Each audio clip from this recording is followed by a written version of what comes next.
Dostlar, hər vaxtınız xeyir olsun. İndi videomuza başlayacaq. Bu günləri Sənt şəhərindən evə qaydırıq. Bugünkü videoda açığı o keçən dəfə danışdığım məsələ var idi. Məsələnin ardını danışmaq istəyirdim. İş orasıdır ki, biraz belə deyim də, çox həvəsli deyiləm. Elə bir ki, nətə deyirlər də, o söhbətin ardını danışmaq üçün belə enerjim yoxdur. Kameranı qoyacağıq. İşdən sonra şəhərdə necə, nə hansı dərəcədə probka olur onu görəcəyik əsas. Mən indi işdən çıxmışam və dəhşət bir probka vardı. O probkanı göstərəcəm sizə. Vəsiyo da bu qədər. Başqa əlavə bir şey inanmıram ki, göstərim sizə. Yol əsnasında təbii, belə deyim də, söhbət düşsə, o sürücülük imtahanının ardında danışaram sizə. Söhbət düşməsə də gələn dəfələrdə inşallah. İndi kameranı qoyaq. Demək, kameranı bu tipli quraşdıracam. Belə yaxşıdır. Əsas odur ki, bura yapışsın. İstədiyim əsas məsələ odur. Bu bura yapışsın. Sürəndə çıxmasın, sağa sola getməsin. Səsimi də eşidirsiniz. Vəsiyo. Bax, məsələn, görürsünüz, xala nətər çıxır. İndi biz hara gedirik? Biz evə gedirik də, düzdür. Demək, buradan acaba belə eləyə bilərəmmi? Tam bilmirəm. Yaxşı getdik. Prenons la route en passant par Radis. Nə deyir?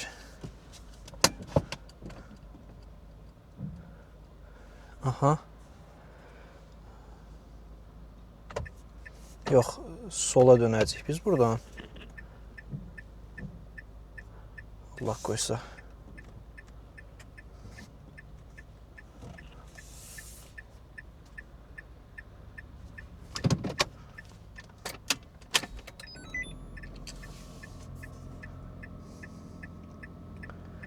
Yaxşı.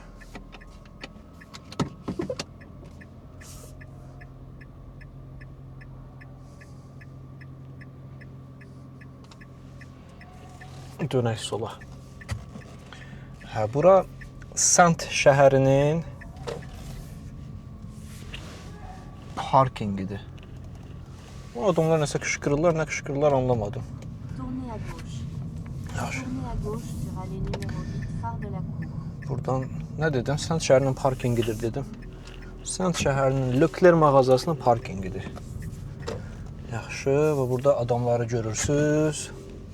Heç nə də gəlib alış-veriş edirlər. Biz buradan düz gedib sola dönəcəyik. Tournez à gauche sur allée numéro 8, phare de la Cour. Numara 8. Tamam. Buradan yaxşı sola dönək. Sonra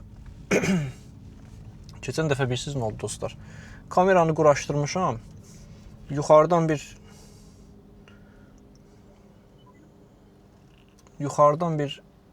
quş elə bir ki, kaka elədi kameranın düz çəkən hissəsinə Tournez à gauche.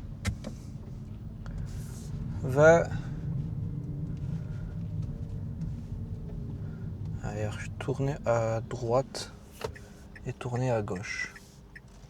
Sağa dönüb sonra sola dönəcəyik. Yaxşı. Sağa dönək. Tournez à gauche. Buradan da sola Puis dönək. au rond-point, prenez la deuxième sortie. Yaxşı. Yavaş eləyək ki, xalanın üstünə su sıçratmayaq. Puis au rond-point, prenez la première sortie sur rue du Champ de Tir. Yaxşı. O qədər maşın olur ki də, çox diqqətli davranmaq lazımdır. Həm də hiperaktiv olmaq lazımdır. Daimi elə bil ki, tetikdə olmaq lazımdır. Hər şey çıxa bilər. Nə bilim, maşın da çıxar, araba da çıxar, motosiklet də çıxar. Məsələn, bu qaqaş pavorotniki vurmadan dönür, görürsən? İndi mən normalda buna yol verməməliyəm, çünki pavorotniki vurmayıbdır. Yəqin ki, təzə sürür, naşıdır. Qaqaş deyil, özü də xalaydı. Hə, sonra bax bu məsələn dayı nə qayırır? Hə, başa çanmamışam nə qayırır? Hə, yox, dönür də, dönür, nə qayıracaq? Dönür, hə, dönür prosta. Aha, və məsələn bu dayı şeyin üstündən keçdi. Kuruğun üstündən keçdi, gördünüz onu? Aha, sonra yaxşı, biz də bunu keçək. Aha, sonra buradan sağa dönəcəyik. Tamam. Aha, sonra bir dənə də kuruq olacaqdı. O kuruqdan da sola dönəcəyik. Royan istiqamətində gedəcəyik. Tamam. 4-cü çıxış. Demək, 1 budur, 2 budur, düzdür. 3 budur. 4 də, 4 hansıdır 4? 4 də budur. Aha, biz buradan çıxacağıq. Всё. 4 də budur. Buradan çıxdıq. Düppədüz gedirik. İndi burada belə bir qayda vardı, belə bir etika vardı. Hər adam bir nəfərə yol verməlidir. Hər elə bir keçən maşın bir nəfərə yol verir. Mən birinə verdim, daldan gələndə bir dənəsinə yol verəcəkdir. Elə bir ki, hər dəfəsində iki nəfərə vermirik də yol. Mən birinə verirəm, o birinə verir. Qayda odur. Etika qaydasıdır. O da gördünüz, mənə təşəkkür elədi. Yəni bu hamı normal bir şeydir. Hamı üçün normal bir şeydir. Ola bilər danışaram, ola bilər danışmaram, ola bilər sadəcə yolu göstərərəm, amma bu günləri keyfim yaxşıdır açığı. Həm imtahan tez bitdi, yaxşı oldu. İndi sizə bir dənə hekayə danışım, mənim üçün maraqlı oldu. Fransız dili imtahanı götürürəm də, xarici vətəndaşlardan. Bir dənəsi gəlibdi, ana dili fransızcadır. Fil dişi sahillərindən gəlir. Çox qəşəng fransızcası var, mükəmməl fransızcası var. Axırda deyirəm ki, mən açığı biraz pis oldum ki də, sizin zaten fransız dili ana dilinizdir. Buna rəğmən biz sizdən imtahan götürməliyik. Hə. Qaydalar elədir, qaydalar elə olduğu üçün də şey deyəmirik də. Aha, buradan yaxşı. Buradan dönürük birbaşa sağ tərəfə. Tamam. Şeyə tərəf gedirik. Nə deyirlər ona? Şose yola tərəf gedirik. Otoruta tərəf gedirik.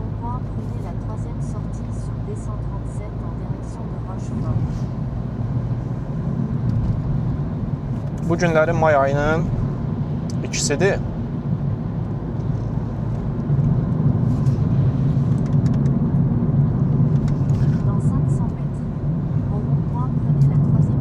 Dünənləri may ayının 1-i idi. May ayının 1-i Fransada dünyanın çox yerində adamlar işləmir. Avropanın çox yerində adamlar işləmir. Bunun da səbəbi odur ki, 1884-cü ildə əvvəllər adamlar 12 saat işləyirmiş də, gündəlik 12 saat. 1884-cü ildə Amerikalılar çıxıb tətil eləyirlər. Deyirlər ki, də biz 12 saat işləmək istəmirik. Bundan sonra biz 8 saat işləmək istəyirik. Nəysə, elə yığışırlar, elə grev eləyirlər, tətil eləyirlər.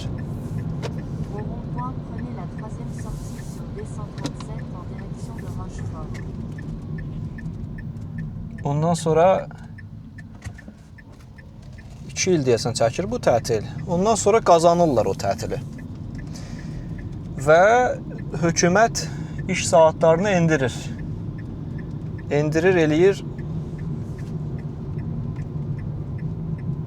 Qoy buranı çıxım deyəcəm. Aha, Rochefort tərəfə gedirik. Endirir, eləyir 8 saat. Bunu görən Avropalılar da bunlar da başlayırlar. Fransadan tutmuşlar bütün Avropa başlayır. Bunlar da tətil edirlər. Bunlar da eyni şeyi tələb edirlər. Nəysə onlar da qazanırlar.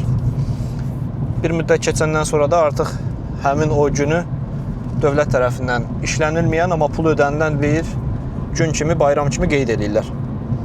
Dünən tələbələrimlə bu mövzuda söhbət elədik. Bir Yunanistanlı tələbəm var idi. Yunanistanlı tələbəm dedi ki, bəs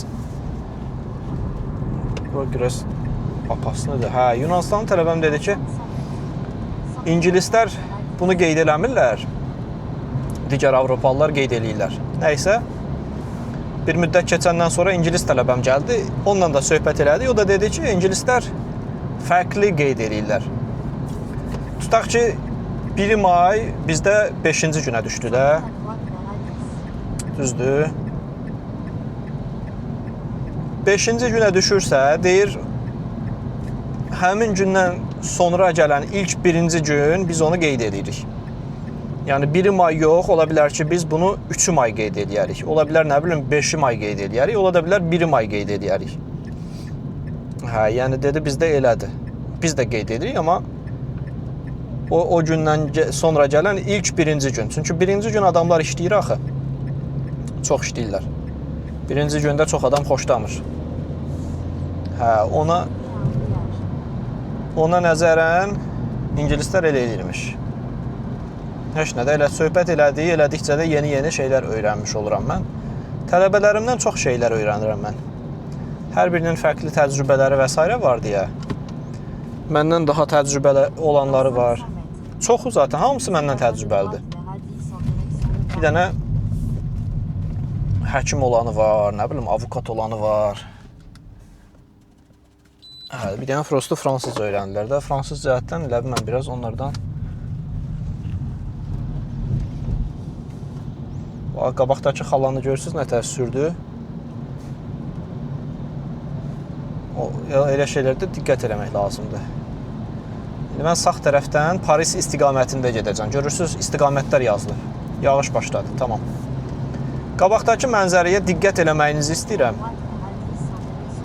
Görün, necə gözəldir. Ətrafda ağaclar var. Sonra yol düppədüzdür, təmizdir. Bu ağaclarda belə baxmayın, boş buraxmırlar. Gəlirlər, təmizləyirlər ətrafını, kəsirlər, buduyurlar. Yəni elə belə qoymurlar. Yaxşı, indi buradan sürətlənək, gedək. Keyfimə düşsə 127 kilometr gedəcək. Keyfimə düşsə, dostlar, danışacağam. Pravadan sonra qalmışdıq, o Pravadan sonraki hissəni danışacağam. Keyfimə düşməsə də boş-boş heç nə də, boş-boş yola baxırıq. Yola baxın.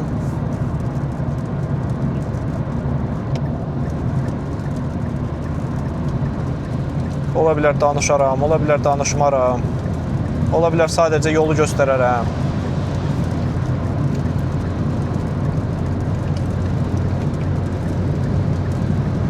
Demək, alış-veriş elədim. Özümə buzov əti almışam. Qızardılacaqdır. Buzov ətinin 2 cürü olur da, bilirsiniz. Bəzi bir hissəsini, o çiyin hissəsi şey üçündür. Elə bir qaynadıb pişirirsən. Bir də deyəsən, hansı hissəsidir bilmirəm, o hissəni şey deyirsən. Hədə o hissəni qızardırsan. Ora nisbətən yumuşaq olduğu üçün tez pişir. Hə, mən çiyin hissəsini xoş deyirəm da, qaynadıb yemək. Amma yox idi. Ona görə də məcbur o biri hissəsindən aldım, qızardıb yiyəcək inşallah. Heç nə, yola baxın, biraz ilham gəlsə danışacağam.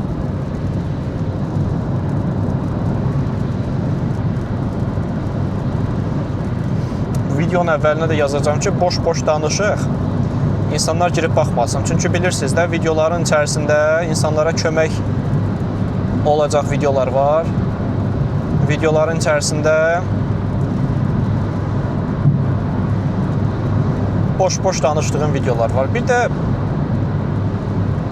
bilmirəm, sizə danışmışdım yoxsa yox. Bu illəri 3-4 dənə yeni tərcüməçi ortaya çıxıbdır və çox sevinirəm.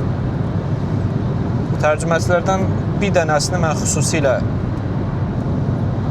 dəyərləndirirəm. Ona hardasa 2 il dayanmadan israr elədik maması ilə ki, bəs Dosyeni göndər, dosyeni göndər, dosyeni göndər, dosyeni göndər. Göndərmirdi. Axırda göndərdi, qəbul oldu. İndi bu ildən etibarən tərcüməçidir. Fəxr edirəm. Bu tipli gənclər bizim gələcəyimizdir. Biz qocalırıq yavaş-yavaş. Biz indi qocaldıqca digərlərinə daha çox dəstək olmalıyıq, nəinki köstək. Nə biliriksə, məncə öyrətməliyik. İnsanın zaten heyvandan fərqi odur. Bax, məsələn, bəzən internetdə görürsünüz də, qarğalar olur. O qara qarğa. Onun bəzi fərdlərinin alət düzəldərək balıq tutduğunu falan görürsünüz. Və yaxud da, nə bilim, başqa heyvanlarda orada puskuda durub tutaq ki, hansısa başqa bir heyvanı ovluyurlar. Və bunu eləyirlər. Yəni, o demək deyil ki, sadəcə insana məxsusdur alət düzəltmək. Alət düzəltmək, sən demə, digər heyvanlara da məxsus olan bir şeydir. Təkcə insanda yoxdur, yəni bu. Meymunda da vardı, quşlarda da vardı, nə bilim, başqa digər heyvanlarda da vardı. İnsanın bir dənə fərqi orasındadır ki, insan bunu digərlərinə transfer eləyir. Hər hansı bir bacarığı vardısa, tutaq ki, mən indi videolarla bunu eləyirəm. Tərcüməçiliyi bacarıram, tutaq ki, nə bilim, fransız dilini bacarıram, tutaq ki, nə bilim, hər hansı bir bacarıq ola bilər. Tutaq ki, ox düzəltməyi bacarıram. Bunu mən transfer eləyirəm digər fərdlərə, gənclərə. Və beləliklə həmin bacarıq heç vaxt itmir. Və insanın məncə əsas fərqi orasındadır. İndi qarğa bunu, bir dənə qarğa tutaq ki, bunu elədi. Amma bunu yazıb və yaxud da digərlərinə transfer eləyə bilmədiyi üçün insandan fərqlənir. Hə, yəni o demək deyil ki, qarğa ağılsızdır. Delfin ağılsızdır, yoxsa nə bilim, başqa bir heyvan ağılsızdır. Bir dənə fərqi orasındadır ki, o bacarıqlarını transfer eləmir. Bax belə. Amma biz nə edirik? Nəyisə öyrəndik, pianino çalmağı tutaq ki, bilirik. Onu transfer edirik başqa fərdlərə, onlar da öyrənirlər. Öyrəndikcə də özdə belə bir şey vardır. Bir şeyi öyrənirsən, bir şeyi öyrədirsən. Öyrənən adam özündən həmin öyrətdiyin şeyin içərisində fərqli yeniliklər daxil eləyir. Daxil elədiyi üçün də daha da inkişaf eləyir. Yəni, olduğu yerdə qalmır, daha da inkişaf eləyir. Və bu da çox müsbət bir şeydir. Telefon götürəm, telefonla bir dənə video çəkəm. Bura çox gözəl olduğu üçün. Bu yolu çox xoşladığım üçün bir dənə video çəkirəm. Prosto qaranlıqdır. Və işıqlı düşmür video. Amma yenə də qəşəng görünür.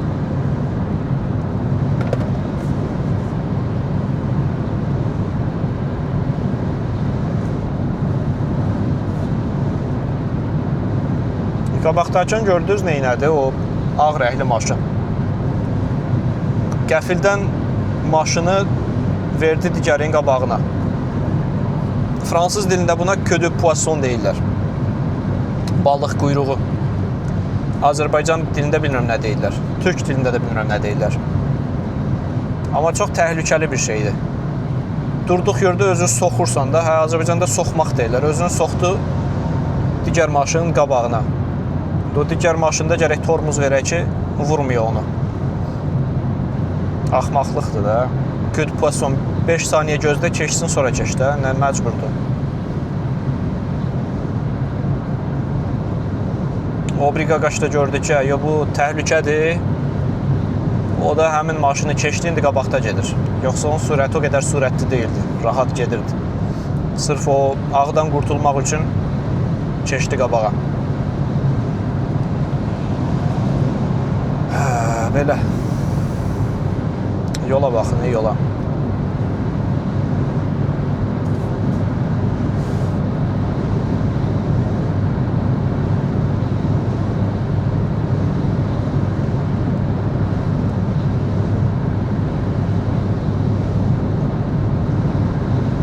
Bax, indi bu Qaqaşda elə bir potensial vardı ki, mənə də qabağıma keçsin, kötü pozisiyon eləsin. Ona görə də mən yavaşlayıram ki, Qaqaş rahat bir şəkildə keçsin. Ay sağ ol, rahat bir şəkildə keçsin. Xatasını bizdən uzaq eləsin. Adam biraz təcrübələnəndə bilir ki, kim nəyə qadirdir. Bax, onda elə bir potensial var idi ki, mən gəlim çatım bu kamyonun qabağına, o da birdən-birə versin maşını qabağa. Onda da mən tormozu vurmalı olacaqdım. İndi rahat.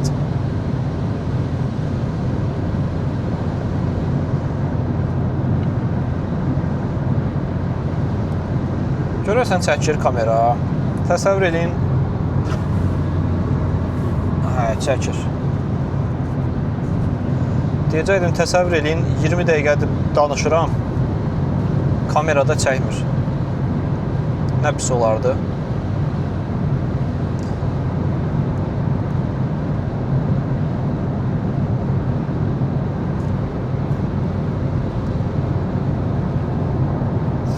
Aha, indi bu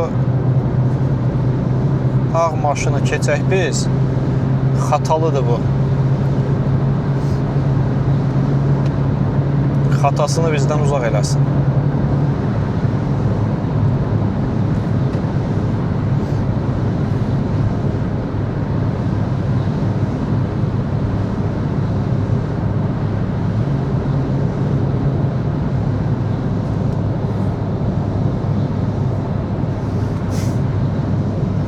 Qabaqdakı o yel dəyirmanını görürsünüz. Yel eoliyen deyirlər fransızca. Hədə yel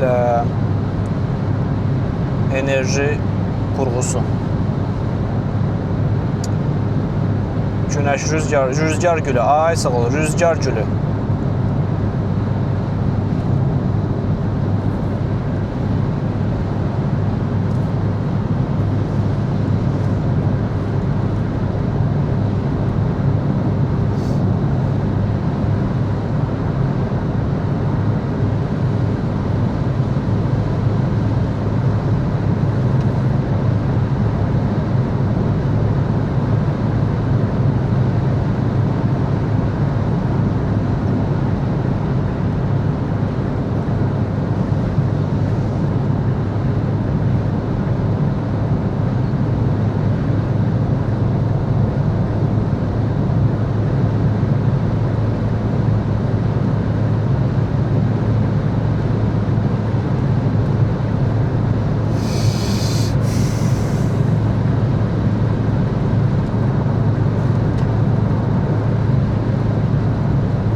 Yaxşı. Siz bura qədər baxmısınızsa, sizə halal olsun. Mən sizə Prava söhbətində yarıda qalmışdıq. Bax, oradan o tərəfi danışım. Hə, 2018-ci il idi. İşə qəbul olmuşdum. İşə qatarla gedirdim. Montmorillon şəhərində idim. Qatarla gedirdim və çox çətin olurdu. Səhər saat 5-də oyanmalıydım. 5-də maşınım falan da yox idi da. Hələ pravam yox, maşın yox, heç bir şey yox. 5-də oyanmalıydım, getməliydim vağzala. Velosiped almışdım özümə. Velosipedlə birlikdə qatara minməliydim. Velosipedlə birlikdə gəlib çatmalıydım Montmorillon şəhərinə. Oradan da liseyə qədər müəllimlərin çox elə eləyirdi. Yəni ona görə utanmaq yoxdur da. Oradan da liseyə qədər velosiped sürməliydim. Həftədə 2 dənə dərsim var idi. 2 dəfə dərsim var idi. Hər dəfəsində 3 saatlıq dərslər idi. İlk belə bir təcrübəm idi. Uşaqlar da elə qəşəng uşaqlar idi ki, Bəzən məsələn çətinliyim olurdu. Bəzən görürdüm ki, tam olaraq istədiyim kimi deyil, amma heç bir zaman məsələn məndən şikayət eləmirdilər. Hətta dedilər ki, biz sizi 2-ci ildə istəyirik ki, bizim müəllimimiz olasınız. O dərəcədə yəni çox istəyirdilər. Və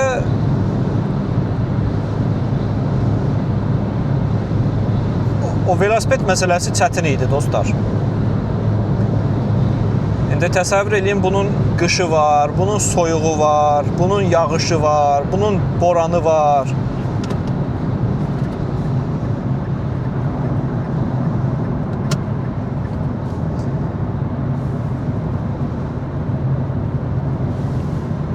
Bu vəziyyətlərdə necə eləməlisən? Ya geri çəkilməlisən, qaçmalısan, ya da axıra qədər əzabını çəkib güclənməlisən. Və mən fəxr eləyirdim özümlə ki,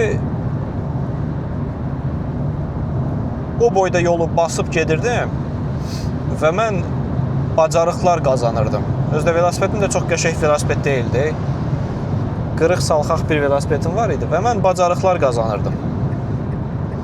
İrəliyirdim. İrəlilədiyim üçün özümdən fəxr edirdim.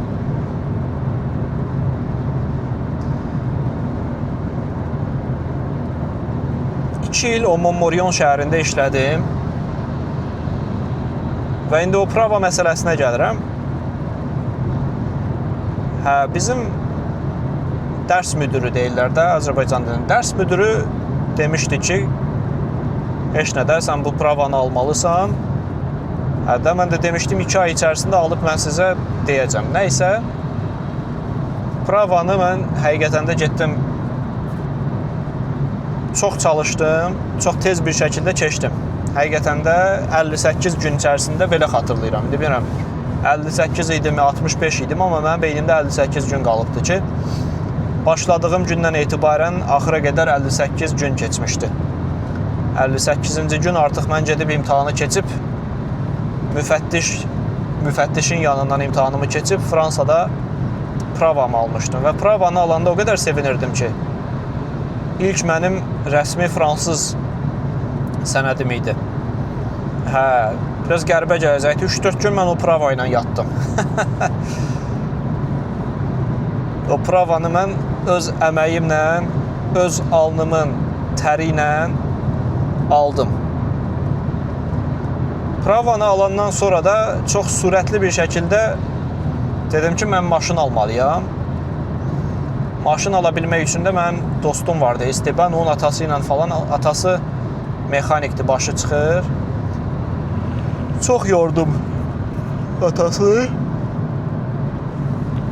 Axırda da gördüm mən gec-gec cavab verir. Dedim, özüm tapıb özüm alacam. Bizdə Le Bon Coin deyilən bir sayt vardı. Türkiyənin sahibindən.com saytına oxşuyur. Girdim orada, axtardım.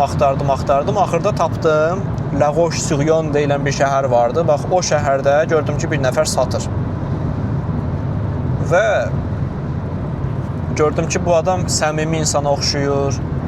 Danışdıq, söhbət elədik.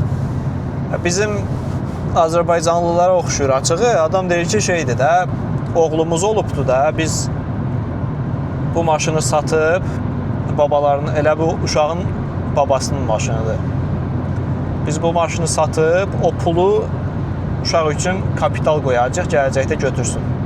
Qızılı alacaqlar, ya nə edəcəklər, bilmirəm. Bax, onun üçün satırıq. Nəysə, La Roche-sur-Yon bizim şəhərdən hardasa 200 kilometr məsafədədir. Mən başqa bir adamdan, elə bizdə covoituraj vardı, paylaşımlı maşın. Həmin o adamın maşını ilə tanımadığım La Roche-sur-Yona getdim. Orada maşını satan adam gəldi, məni götürdü. 2018-in söhbətidir. 18-dir də, 18. Adam gəldi, məni götürdü, getdi onların evlərinə. Adamın atası da gəlmişdi. İmzaladıq, elədik, maşını biraz sürdük. Mən indi biraz çətinlik çəkirdim, təzə keçmişəm də pravanı.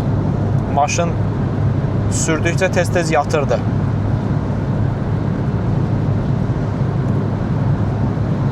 Ondan sonra razılaşdıq, çek yazdım adama. 1600 avroya aldım o ilk maşınımı. Peugeot'un 106-sı idi. Həmin maşın 2022-ci ilə qədər mənim yanımda oldu. Alanda 86.000 kilometr idi. Satanda 160.000 kilometrə çıxmışdım. Elə bir bu maşının 2 qatını sürmüşdüm də. Çox sürmüşdüm. O maşınla kiçik qəza da eləmişəm. O maşınla uzaq məsafələrə getmişəm. Bordoya getmişəm. La Rochelə getmişəm. Ondan sonra, yəni çox yerlərə getmişəm. Bu adamın elədiyi də biraz təhlükəli idi. Bunlar xatadırlar, eyvallah. Bu maşınlar xatadırlar. Xüsusilə sağda gedən var, o xüsusilə xatadır. Onun yanından keçək, uzaqlaşaq. Xatasını bizdən çəksin.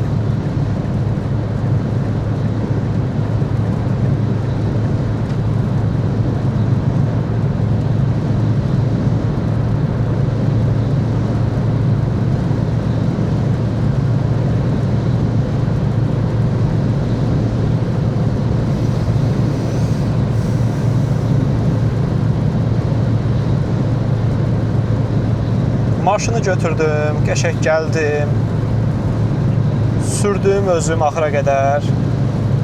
Özdə deyəsən avtorutdan keçdim, 130 kilometrlikdən keçdim. 130 kilometrlik yolla heç bir zaman getməmişdim, ilk dəfə idi. Maraqlı oldu amma, qəşəng oldu. Yavaş-yavaş öyrəndim. Təcrübə eləyə-eləyə hər şeyi öyrənirdim. Ondan sonra da artıq işə başladım maşınla getməyə. Yavaş-yavaş öyrəndim, yavaş-yavaş təcrübə qazandım. Özgüvənim artdı. Da artıq işə velosipedlə yox, maşınla gedirdim. Prosto maşını biraz uzaqda saxlayırdım ki, bizim lisey tələbələrinin qəşəng maşınları var idi da, bahalı maşınlar. Mənim maşınım ucuzlu maşındır da, 86-cı ilin maşını idi. Biraz utanırdım.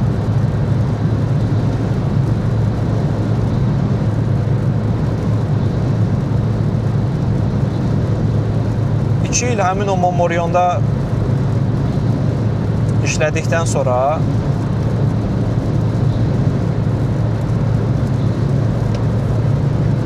iki il orada işlədikdən sonra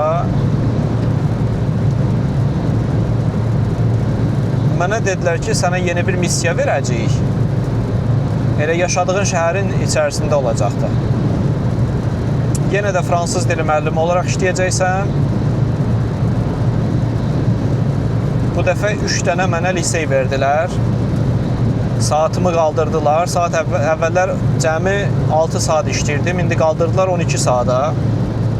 12 saat işləməkdə mənə hardasa 1000 avro net olaraq pul verirdi və 1000 avro 12 saat ilə 1000 avro net pul almaq çox müsbət bir şeydir.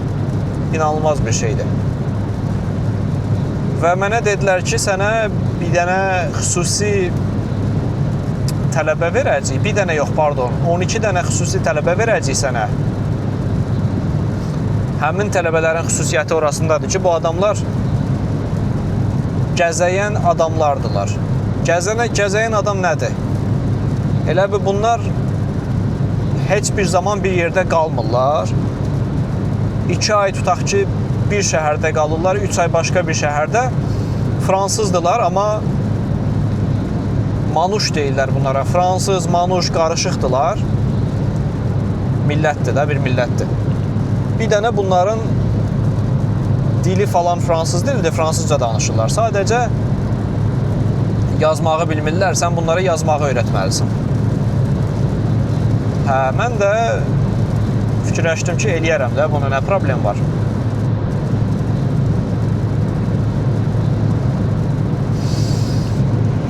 Sonra da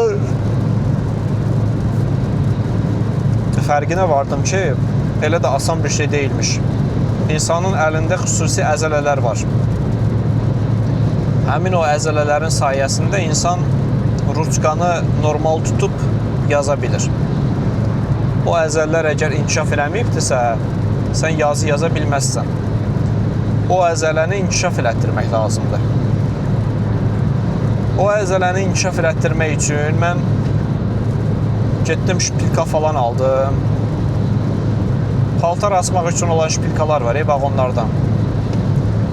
O şpilka ilə başladım uşaqlara hər dərsdə oyunlar oynatmağa. Elə bir şpilka ilə şeyi götürürdülər, oradakı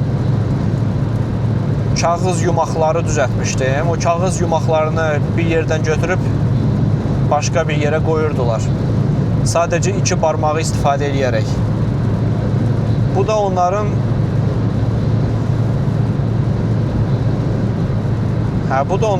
elə bir barmaqlarını inkişaf elətdirirdi də.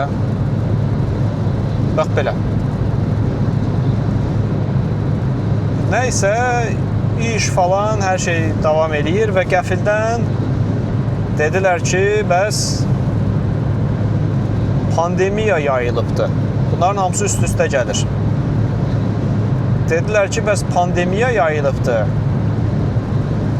Pandemiyadan əvvəl mənim həyatımda başqa bir şey baş verdi. Mənim bir dostum var idi. Əmir Aslandır deyəsən adı. Dost deyəndə heç vaxt görməmişim adam. Prosto belə yaxşı uşağa oxşadığı üçün, yaxşı oğlana oxşadığı üçün biz bundan elə bir həm söhbət olmuşduq. Uzaqdan uzağa dost idik. Bu adam mənim aktiv olduğumu və s. görüb mənə bir gün dedi ki, bəs eşki sən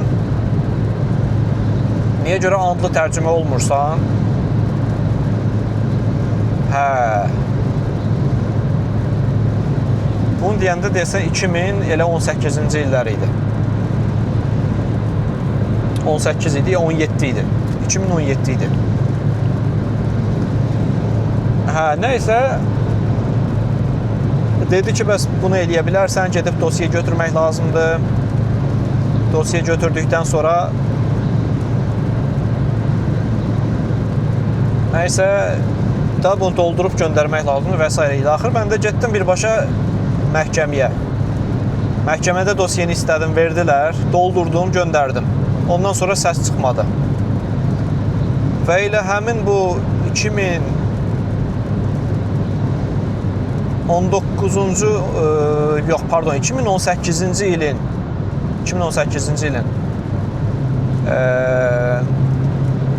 sentyabr ayında mənə cavab gəldi ki, bəs sizi biz qəbul eləmişik. Qəbul eləmişik, vaxtı, tarixi dedilər ki, bəs gəlib and içməlisiniz. Nəysə, 2018-də belə bir müsbət hadisə də baş verdi.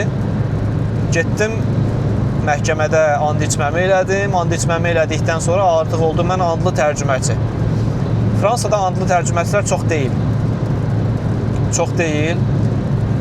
Mənim vaxtımda 14 nəfər idi, indi olubdu 21 nəfər. 21 dənə andlı tərcüməçi var.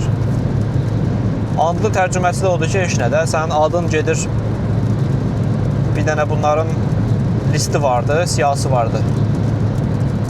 Hə. O siyahıya adı yazırlar. Nə vaxt tutaq ki, Azərbaycanlılardan və yaxud da türklərdən hansını tutsalar və yaxud da onun həm köməyə ehtiyacı olsa, Azərbaycan-Fransız, türk-fransız dilində tərcümə eləmək üçün səni çağırırlar, rəsmi olaraq gedirsən, tərcümə edirsən.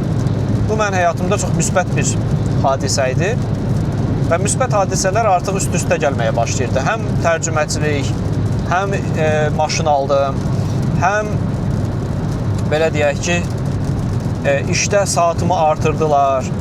Ondan sonra da hər şey mükəmməl gedir, irəliləyirik və qəfildən çox negativ bir şey baş verdi. Negativ bir şey o idi ki, dedilər, bəs pandemiya yayılır. Pandemiya yayıldığı üçün də ola bilər ki, bütün məktəbləri falan bağlayarlar. Ola bilər ki, karantina rejimi olar. Və belə bir sözlər yayılırdı. Və bir gün bunu deməmişdim. Mən eyni zamanda Kurus yataqxanasının resepsiyonunda resepsiyonist olaraq işləyirdim boş vaxtlarımda. Yəni mən dostlar heç bir zaman boş durmurdum. Əgər boş uydumsa resepsiyonist işləyirdim. Gecə idisə oteldə işləyirdim. Səhər idisə müəllim olaraq işləyirdim. Tərcümələr gələndə tərcüməçilik eləyirdim. Yəni harda açdı mən orada baş idim. Hər yerdən çıxırdım mən. Və bir gün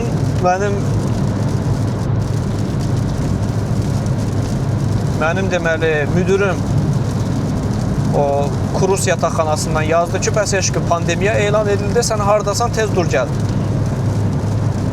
Mən də başa düşmədim, nə olubdu, nə baş verir. Tez durdum, getdim.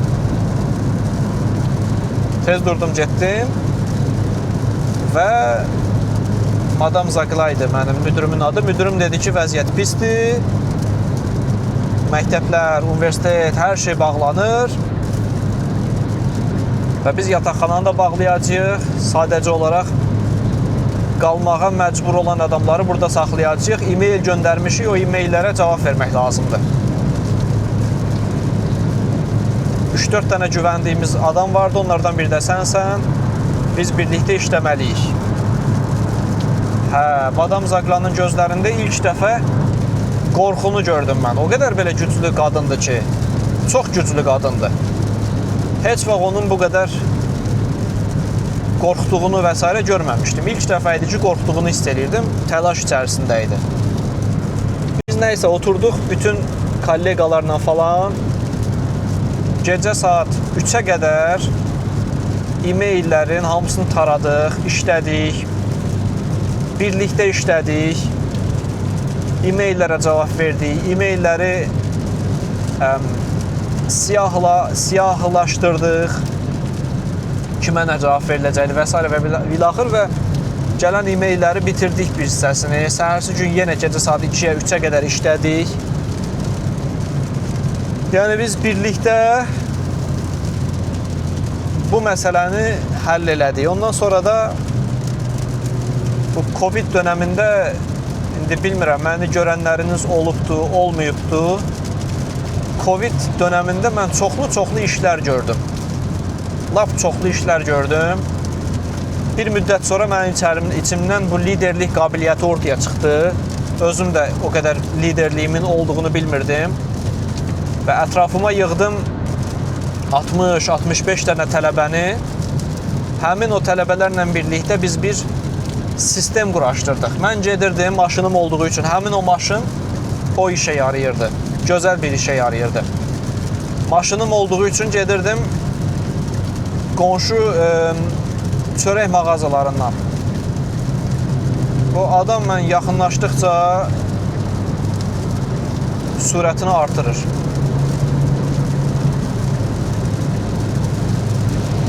Ən nifrət elədiyim şeydir. Mən yaxınlaşıram, bu sürətini artırır. Öz yavaşıt, mən keçimdə görsən mən keçirəm səni. Nə məcburdur? Çörək mağazaları ilə danışmışdım. 3-4 dənə çörək mağazası ilə. Həmin o çörək mağazaları artıq qalan çörəkləri mənə verirdilər. Mən o maşınımla gedirdim o çörəkləri, sandviçləri, çöçələri gətirirdim. Orada da adamlar tapmışdım tələbələrdən. Mehdi var idi, İnes var idi, Antoine var idi. Yəni başda gedən tələbələrdən yığmışdım. Qəşəng şey deyirdik, paylayırdıq. Tələbələrə paylayırdıq və nəticə olaraq hardasa bu missiyanın sonunda biz 90 minə yaxın elə bir produkt paylamış olduq tələbələrə. Və bunları da mən həmişə saydığım üçün siyahını tuturdum da, nə qədər, kimə nə qədər gedibdi bilirdim. Çox belə mükəmməl bir şey idi. Sonra buranın deputatı ilə, Sara Uliye ilə danışdım. Sara Uliye gəldi. Oradakı tələbələrin hamısına bir sertifikat verdi. İştirakınız üçün biz sizə təşəkkür edirik sertifikatı.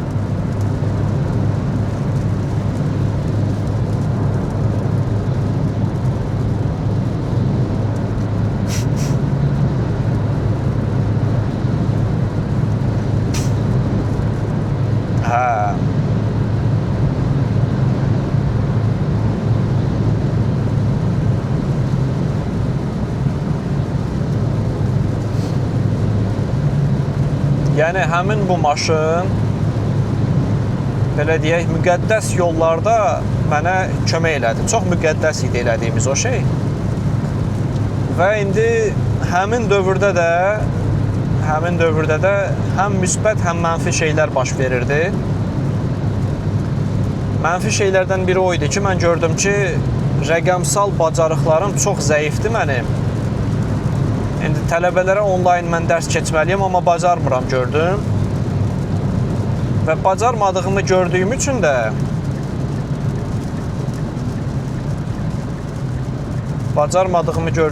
də mən şey elədim. Bu bacarıqlarımı artıra bilmək üçün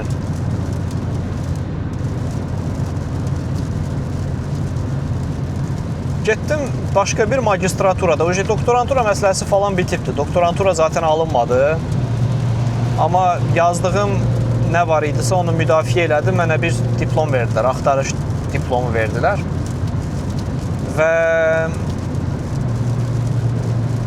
həmin o rəqəmsal bacarıqlarım zəif olduğu üçün Toulouse şəhərində bir mən qeydiyyatdan keçdim. Magistraturada qeydiyyatdan keçdim.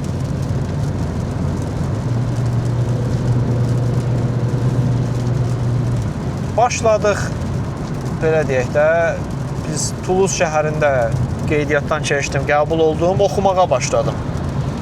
İş orasındadır ki, Covid vaxtına düşdüyü üçün onlayn oxuyuruq. Yarısı onlayndır, yarısı elə bir ki, fiziki olaraq gedirik.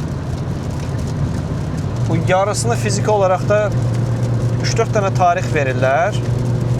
Həmin o tarixlərin vaxtında biz durub getməliyik Toulouse şəhərinə. Yəni mən 4-5 dənə şeyi eyni anda edirəm. Həm insanlara çörək paylayıram, həm müəllim olaraq işləyirəm, həm Descartes-da, Descartes şeydir də, bizim Kurus yataqxanasının adıdır. Orada şey olaraq işləyirəm.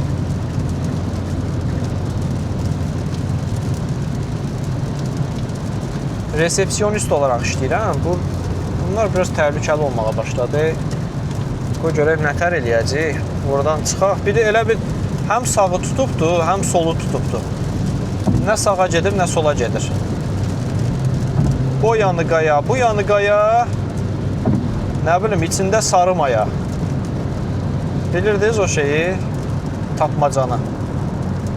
Altı dolu, üstü nətər idi? Altı qaya, üstü qaya. Elə idi də, yumurta.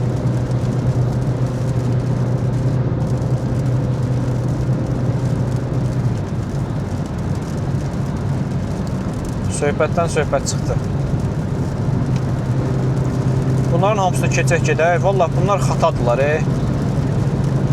Çox xatadılar. Yaxınlaşanda keçmək istəyəndə sürətlənirlər. Keçmək istəməyəndə yavaşlayırlar. Sağdakı da Tesla'dır, gördünüz. Tesla'ya xüsusi rəğbətim var.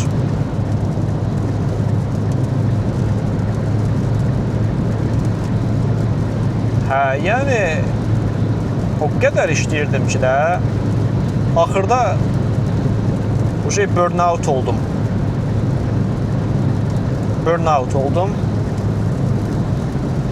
Və həmin o burnout olan vaxtıda artıq müharibə başladı. Yox, müharibə o vaxtı deyildi. Müharibə 2022-də idi. Mən qarışdırdım. Yəni demək istədiyim odur ki, hər şey üst-üstə gəlirdi, amma mən yenə də işləyirdim. Çoxlu işləyirdim, davam eləyirdim, inkişaf eləyirdim və həmin bu çörək paylama məsələsində də hekayəmizi sonlandıraq. Çörək paylama məsələsində söhbətimizi sonlandıraq, yoruldum. Gələn dəfə yenə belə maşın sürəndə zaten kameram var, mikrofonum var. Həm danışmağı öyrənmiş oluram, həm yolu göstərmiş oluram. Əgər ürəyi istəsə Səsi bağlayıb yola baxa bilərsiniz. Yol maraqlıdır. Bir daşdan 2-3 quş vurmuş oluram. Bax belə. İndi səsimi kəsirəm. Yolu göstərirəm sizə. Bir 5 dəqiqə, 10 dəqiqə sonra da yəqin ki bağlayaram.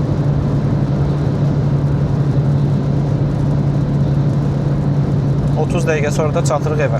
Allah qoysa 38 kilometr qalır. Bayaq danışanda 126 kilometr idi, nə qədər idi qalırdı. Amma yolları görürsünüz, meşəliklərdən keçirik. Qəşəng yollardır. Bizim tərəfə yağış yağmır, görürsünüz, bizim tərəf açıqlıqdır. Bir də indi görmürsünüz siz, xiyar soku almışam. Xiyar, kivi və alma.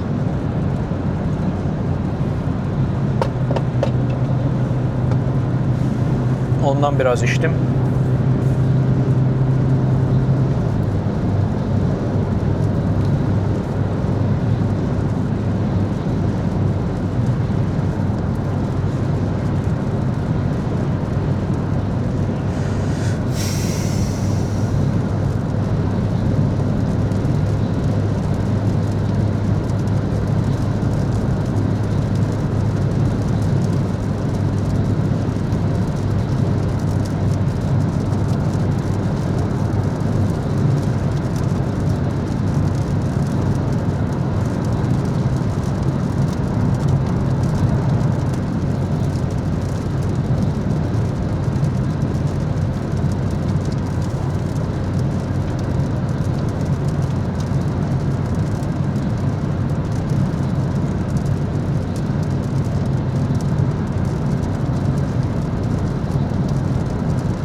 Range Rover'e bax, nə gedir?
Acmışam,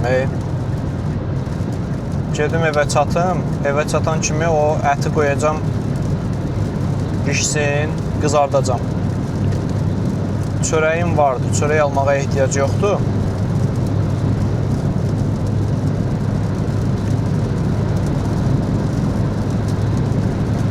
Həmin o əti deməli ya plovla, ya da ki avokado ilə yiyəcəm. Bugün çox yemək yeməmişəm. 6-cı günlər adətən yorğun oluram. Yorğun derim, pardon. Məşğul oluram. Çox məşğul olduğum üçün.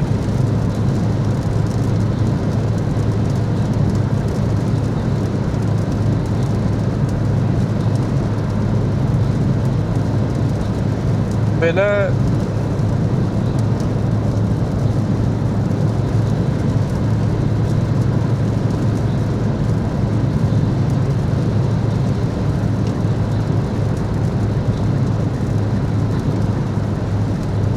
iştahım çox olmur. Amma iş bitdikdən sonra hiss edirəm ki, bəs mən acmışam. Bəs mən də insanıymışam. Yemək də yeyə bilirmişəm.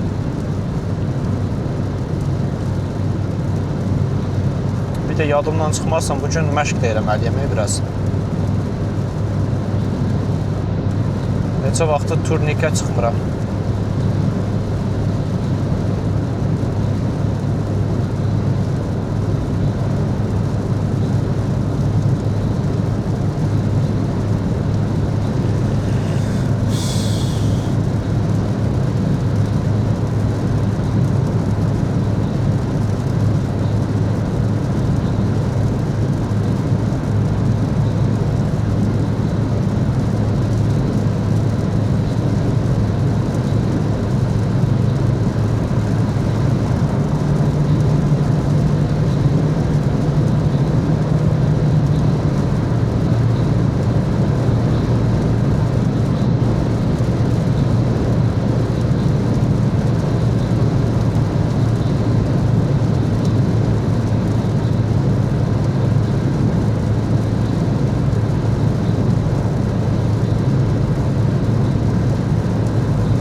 Havada bulut görünmür, amma yağış hardansa yağır. Hardan yağır bu yağış?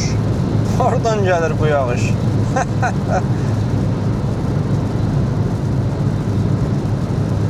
Kürəyimi gətirir görəsən.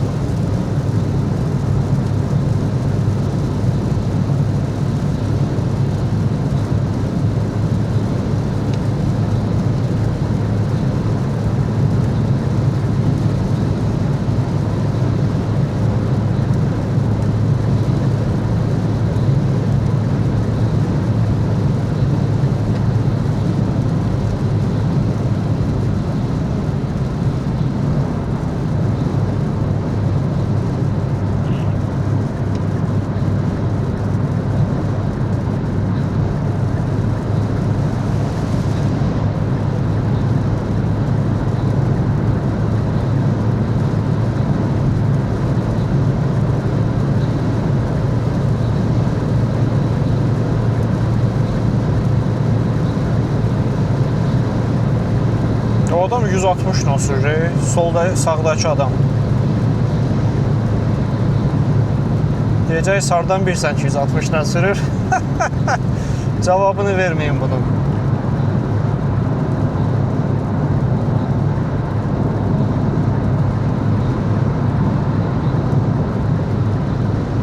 Aha, və indi yağışdan çıxırıq, всё.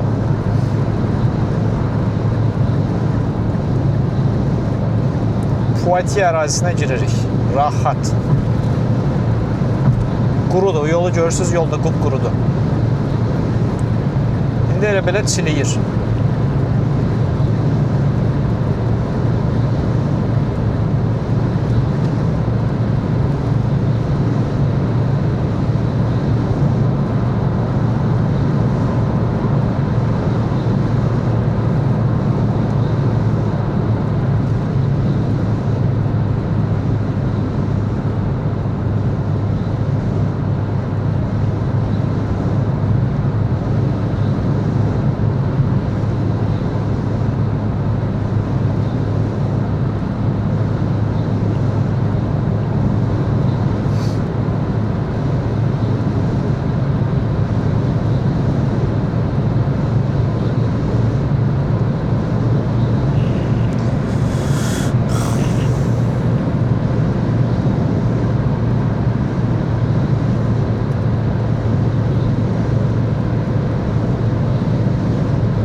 Aha, bax gördünüz neynədir?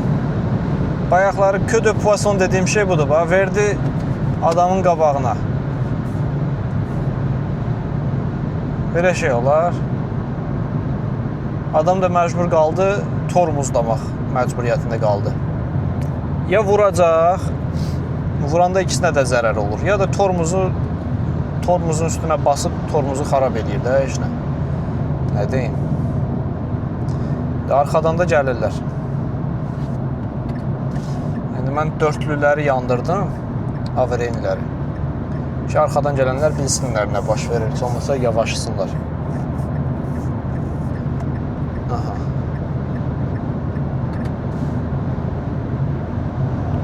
Prosto pis hərəkətdir. Onu eləməzlər. Gözdə keçsin, sonra sən keçərsən də.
Maşının üstündə yazılıb Papa Ali. Papa Ali.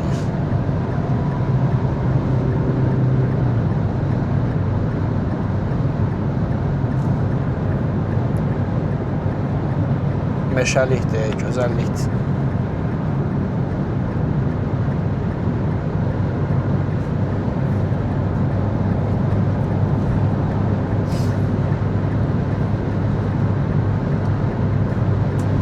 Əslində belə danışıq qabiliyyətim biraz inkişaf eləsə, rahat şəkildə danışa bilsəm, maşın çox sürürəm. Hər dəfəsində mənə maraqlı olan bir mövzunu danışa bilərəm. Xatirədir də qalır, nə ziyanı var? İndi sağdakını keçmək istəyirəm, prosto mən yaxınlaşdıqca, mən keçmək istədikcə bu sürətini artırır. Ona görə də keçmirəm. Keçdim sağ tərəfə, rahat gedək.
Sürətli keçdi. Belə danışanda yol da sürətli keçir. 1,5 saatlik yol idi.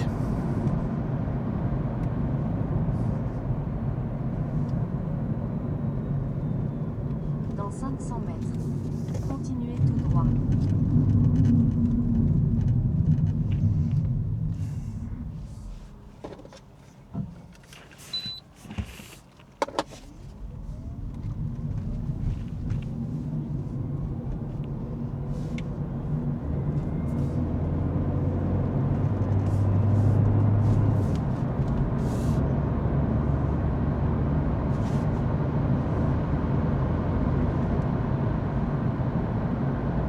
Continuez tout droit sur L10 en direction de Poitiers.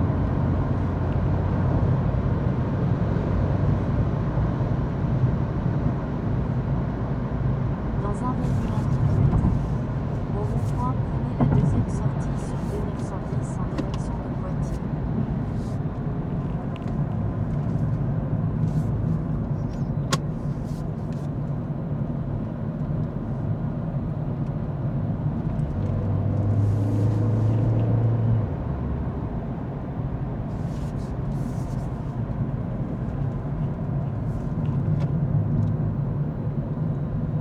Dans 500 mètres, au rond-point, prenez la deuxième sortie.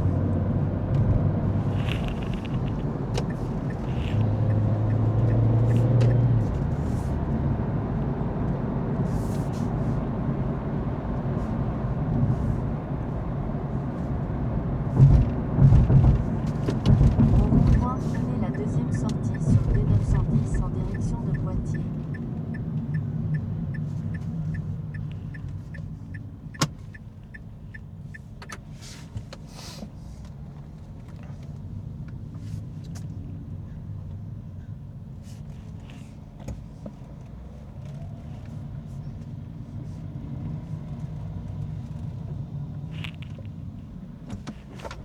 Putain, mais mets le clignotant là. Fais chier.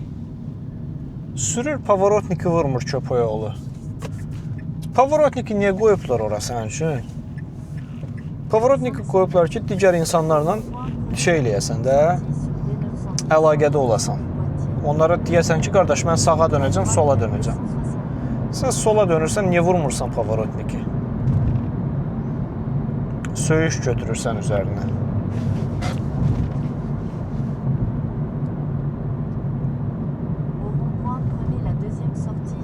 Çətin bir şey də deyil ki, özdə rahat. Məndə avtomatikləşibdi. Mən bu pravanı keçəndə Pavarotniki vurmayanda mənim müəllimim əsəbləşirdi mənə. Mən də qəşəng öyrənmişəm ona görə. Aha.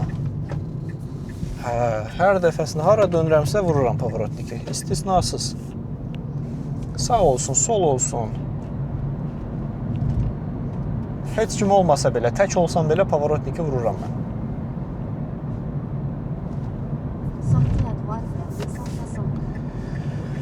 Всё, 10 dəqiqə evdəyik.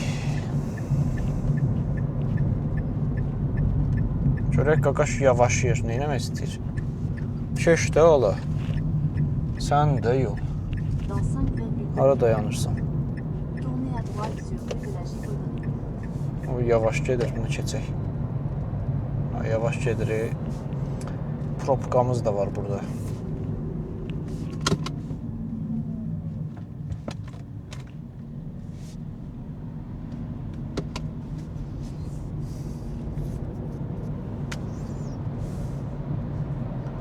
Gördünüz nə elədi o? Qabağına nətər verdi? Hayda. Əslində bu tipli kameranı qoyub bu yolda olan hadisələri çəkib göstərmək olar. Yaxşı, mən keçirəm də sağa. Asta-asta sürəcəm. Çünki çox qalmır. Birazdan da sağa dönəcəm. Problem olmasın.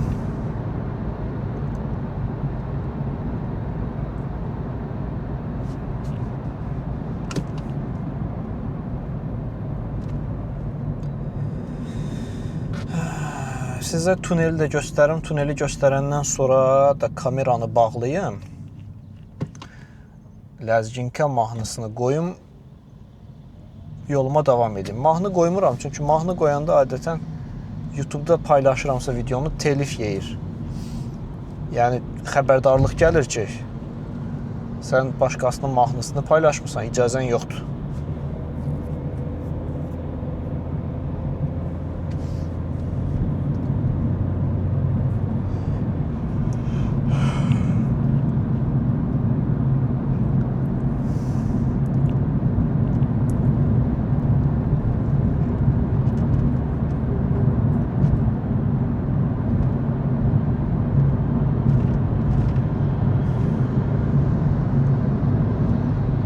Police signalée sur votre trajet.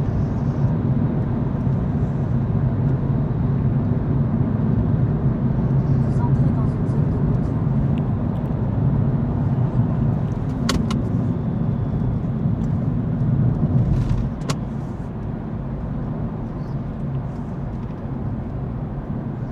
Qabaqda radar var, görürsüz. Ona görə bunların hamısı asta-asta sürürlər, yavaş sürürlər. Gözəl sürürlər. Çünki qorxurlar.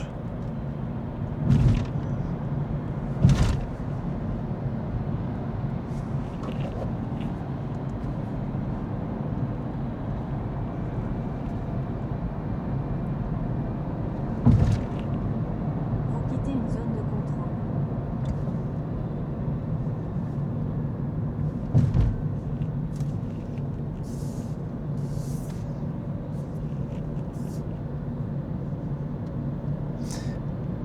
Qabaqdakı maşının gücü çatmadığı üçün şey eləyə bilmir. Çıxa bilmir. Problem bir şeydə deyil. Maşının motorunun gücü çatmadığı üçün elə yavaşıdır. Bura dikdə axı ona görə.